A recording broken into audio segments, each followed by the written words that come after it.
안녕하세요. 날마다 기막힌 정화의 박주희 목사입니다. 화요일 아침입니다. 오늘도 주님께서 우리에게 허락해 주신 귀한 하루, 믿음 안에서 승리하시는 우리 날마다 기막힌 정화 되시기를 주님의 이름으로 기도합니다. 우리가 어떤 사람들을 보게 되면 한 분야의 고수를 만나게 될 때가 있습니다. 그 고수들의 특징을 보게 되면 남들보다 시작을 잘합니다. 비행기가 이륙할 때 그 연료를 80%가 쓰게 되고 날아오르게 되면 연료를 별로 쓰지 않는다고 합니다. 막상 시작하는 것이 어렵지만 어느 정도의 궤도에 올라가게 되면 그것이 그렇게 어렵지 않고 쉽게 할 수 있게끔 되는 것입니다. 2020년 새해가 밝았습니다. 올 새해 여러분들 많은 계획들이 있죠. 다이어리에 기록된 기록으로만 남겨두지 마시고 반드시 실천하셔서 올 한 해 놀라운 성장에 있는 한 해가 되기를 바랍니다. 2020년 1월 7일 날마다 기막힌 정오 시작합니다.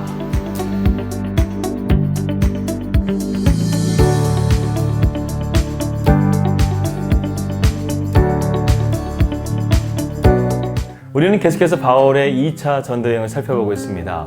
바울은 베레아에서 아덴으로 도착한 이후에 8일 동안 홀로 이 아테네시를 둘러보았습니다. 이 아테네시는 그야말로 우상이 팽배한 곳이었죠. 그래서 바울은 그 안에 있는 영이 분노하기 시작했고, 그래서 예수와 부활의 복음을 증거하게 되었습니다.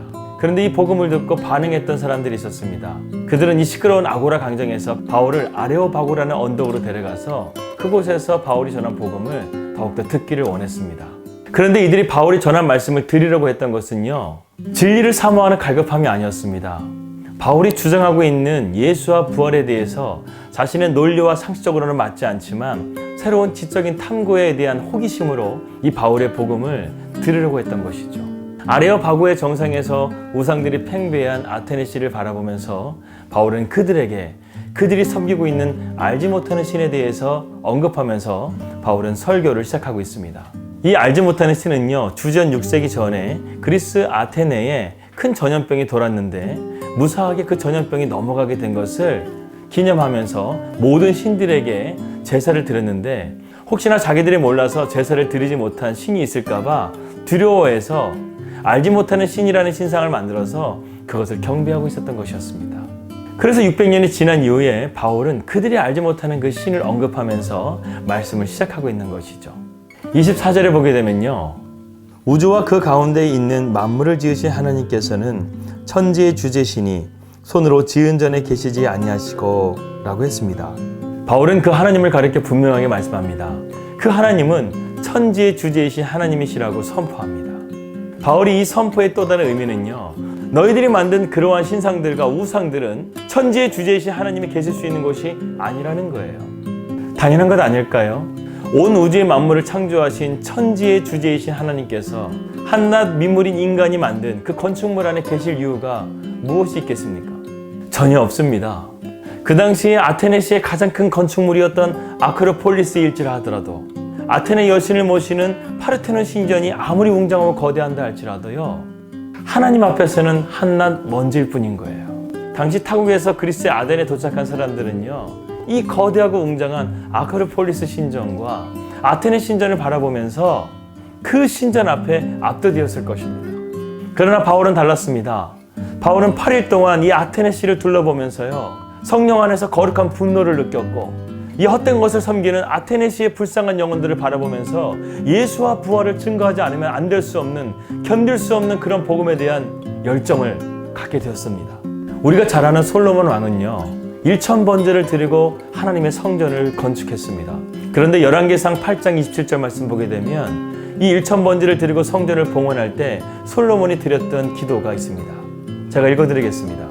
하나님이 참으로 땅에 거하시리이까 하늘과 하늘들의 하늘이라도 주를 용납하지 못하겠거든 하물며 내가 건축한 이 성전이오리이까. 거대한 예루살렘 성전을 지었던 솔로몬도 분명하게 알았습니다.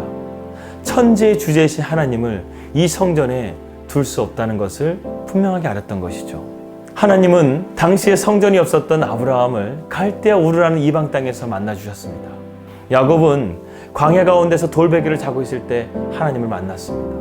그리고 바울은 그리스도인을 잡으러 다메섹으로 가는 그 광야 한가운데서 정오의 빛 가운데 주님을 만났습니다. 이처럼 하나님은 천지의 주제시요 무소부지하셔서 어디에든 계시는 분이 바로 우리 하나님이시라는 겁니다. 더 놀라운 사실은요, 천지의 주제신 하나님께서 예수 그리스도를 통해서 오늘날 우리 마음 가운데 거하신다는 사실입니다. 우리 한 사람 한 사람이 하나님의 거룩한 성전이 되도록 자녀 삼아주셨다는 것이죠. 사랑하는 여러분, 오늘날 외형적인 교회를 하나님의 성전으로 착각해서는 안 됩니다. 진정한 성전은요, 하나님을 모신 바로 내 마음이에요. 우리는 그곳을 날마다 거룩하게, 정결하게 만들어 가야 합니다. 그 이유는 한 가지입니다. 하나님이 내 안에 거하시기 때문에 그렇습니다. 그 하나님을 우리의 삶 가운데 진정한 주인으로 모시고 살아갈 수 있다고 한다면 우리는 모든 상황 가운데서 자유하게 되고 우리 일상의 부르심의 삶 가운데서 하나님의 집으로, 하나님의 나라로 세워지게 될 것입니다. 사랑하는 여러분, 우리 이 진리를 절대 잊지 맙시다. 살아계신 하나님께서 지금 내 마음 가운데 계십니다.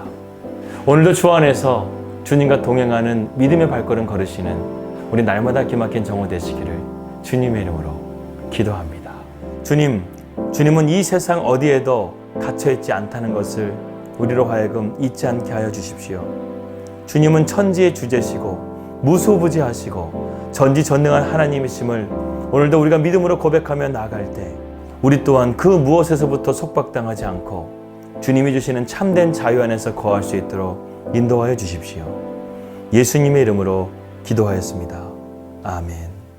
오늘의 기도 제목입니다.